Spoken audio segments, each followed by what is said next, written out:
আগের ভিডিওগুলোতে আমরা তো প্রকৃতি নিয়ে অনেক কথা বলেছি। আজ একটু অন্য বিষয়ে আলোচনা করছি।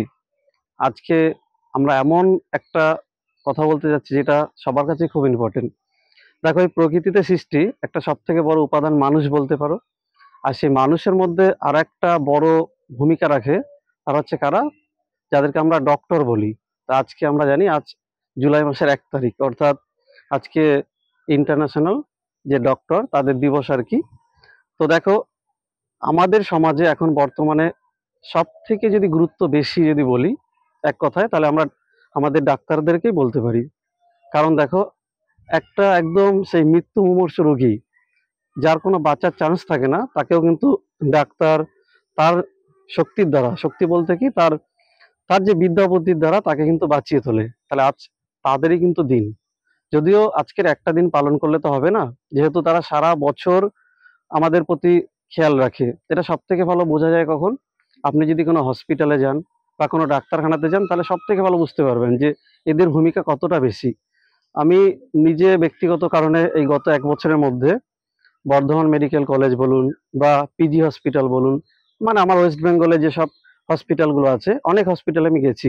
তো সেখানে গিয়ে আমি দেখেছি যে ডাক্তার, নার্স বা যে সমস্ত স্টাফরা আছেন, তো তারা মানুষদেরকে বাঁচানোর জন্য কি পরিমাণ স্ট্রাগল করে থাকে। তো আজকে সেই সমস্ত মানুষদেরকে অসংখ্য ধন্যবাদ জানাই, যাদের জন্য আমরা এই সুস্থ শরীরে সুন্দরভাবে বেঁচে আছি। আর যে সমস্ত ছাত্রছাত্রীরা অলরেডি এই প্রফেশনে আছো, মানে আমার অনেক স্টুডেন্ট এখন বর্তমানে কেউ নার্সিং প্রফেশনে আছে, কেউ ডক্টরি প্রফেশনে আছে।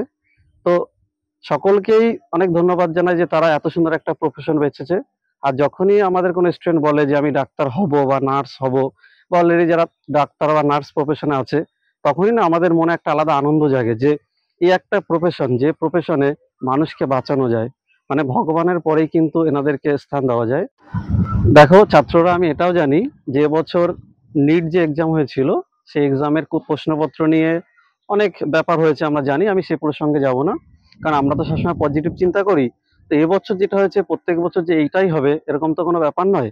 তাই নতুন জেনারেশনে যে ছাত্ররা আছো, তোমরা অবশ্যই ডাক্তার হওয়ার বা ইঞ্জিনিয়ার হওয়ার বা অন্যান্য প্রফেশন হওয়ার স্বপ্ন দেখতেই পারো।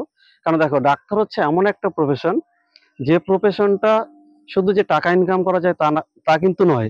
এখানে কিন্তু তুমি নতুন, মানে কি, মানুষের যে জীবন, নতুন মানুষের এখানে তুমি জীবন দিতে পারবে। আর যে মানুষ মৃত্যুর সঙ্গে লড়াই করছে, তাকে কিন্তু তুমি বাঁচিয়ে তুলতে পারবে। তাহলে এটা সত্যি একটা সুন্দর প্রফেশন বা গোল্ডেন প্রফেশন বলতে পারো। তাহলে যেসব ছাত্ররা ভবিষ্যতে ডাক্তার হতে চাও, তারা এখন থেকে তাদের অল্প অল্প প্রস্তুতি শুরু করো। কারণ আমরাও চাই যে আমাদের যে সকল ছাত্রছাত্রীরা আছো, তারা ভবিষ্যতে একটা ভালো প্রফেশনে যাও, ডাক্তার তো অবশ্যই। তাই আজকের দিনটা বা আজকে গোটা বছরটাই আমি এই ডাক্তারদেরকে অনেক ধন্যবাদ জানাই। সকলকে থ্যাংক ইউ।